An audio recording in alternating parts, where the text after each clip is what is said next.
Hello बच्चों, यह प्रश्न को देखते हैं। तो प्रश्न में दे रखा है हाइड्रोजन परमाणु की स्थिति अवस्था की बोर की ऊर्जा को इस प्रकार से व्यक्त किया जाता है। ई एन बराबर दे रखा है -2 पाई स्क्वायर ME4 बटे में n square H square n वे ऊर्जा स्तर के लिए m तथा e के मानों को रखने पर कौन सा मान सही नहीं है। यहाँ पे 4 विकल्प दे रखा है A B C तथा D। आइए मुख्य अवधारणा की चर्चा करते हैं। मुख्य अवधारणा। तो प्रश्न में अगर हम देखें तो यहाँ पे हमें क्या दे रखा है, ई एन बराबर हमें दे रखा है -2 पाई स्क्वायर ME/4 और बटे में क्या दे रखा है n का स्क्वायर h का स्क्वायर। तो यहाँ पे दे रखा है कि nवे ऊर्जा स्तर के लिए m तथा e के मान को रखने पर कौन सा मान सही नहीं है, ये हमें बताना है। यानी अगर हम देखें इसका अगर हम वैल्यू इसमें रख देंगे तो यहाँ से हमारा क्या निकल के आ जाएगा, ई एन बराबर अगर हम देखें तो दे रखा है -2 और यहाँ पे क्या देखा है पाई स्क्वायर दे रखा है। यानी अगर हम देखें तो गुणा कर देंगे, पाई स्क्वायर का हमारा मान क्या होता है, यानी अगर हम देखें तो पाई बराबर हमारा होता है 3.14। तो ये हमारा क्या हो जाएगा 3.14 का स्क्वायर गुणे अगर हम देखें तो m, तो यानी अगर हम देखें इसका हमारा वैल्यू हो जाएगा 9.1 गुणे 10 की घात -31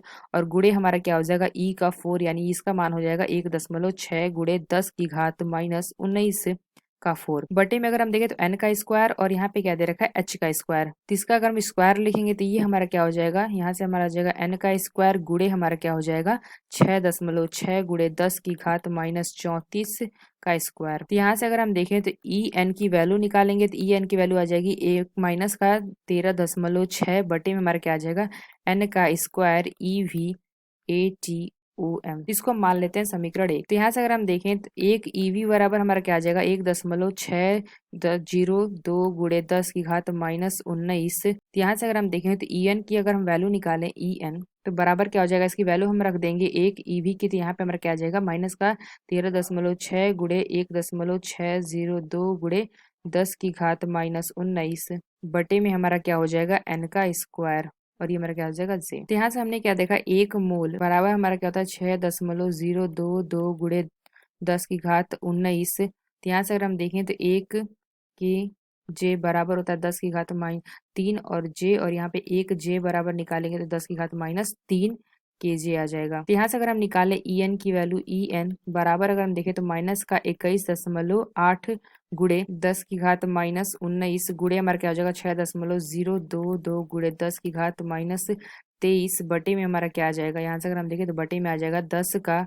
3 गुणे एन का स्क्वायर। तो यहाँ से इसको हल करेंगे तो यहाँ से हमारा क्या आ जाएगा माइनस का 1312 बटे में हमारा क्या आ जाएगा एन का स्क्वायर के जे मोल प्रति मोल। यहाँ से अगर हम देखें तो के जे प्रति मोल है, तो यानी अगर हम देखें इसको अगर हम लिखेंगे तो यानी हमारा क्या हो सकता है एक माइनस का 1312 गुणे 10 की घात -3 कर देंगे और यहाँ पे एन स्क्वायर। तो ये हमारा क्या आ जाएगा 0। तो यानी हमने क्या देखा, ये भी हमारा सही है। तो हमें क्या बताना है कौन सा हमारा सही नहीं है। तो यानी कि हम देखिए अगर हम इसका चेक करें तो ये हमारा क्या देखा है ERG दे रखा है। यानी अगर हम देखें तो एक ERG बराबर होता है 10 की घात -7। तो यानी अगर यहाँ से हम ई एन की वैल्यू निकालेंगे ई एन, तो ये हमारा क्या आ जाएगा माइनस का 1312 गुणे हमारा क्या आ जाएगा 10 की घात -12 बटे में हमारा क्या हो जाएगा एन का स्क्वायर ERG प्रति एटम। तो यानी हमने क्या देखा यहाँ पे प्रश्न में क्या दे रखा है, यहाँ पे दे रखा है माइनस का 1.2.8 गुणे 10 की घात -19। यानी हम कह सकते हैं ये हमारा क्या है गलत है, इसलिए यह विकल्प हमारा सही होगा। तो पहला हमने क्या देखा था, यहाँ पे अगर हम देखें तो दे रखा है माइनस का 1.8 गुणे 10 की घात -19। तो ये हमारी वैल्यू यहाँ से आ जाएगी। अगर हम देखें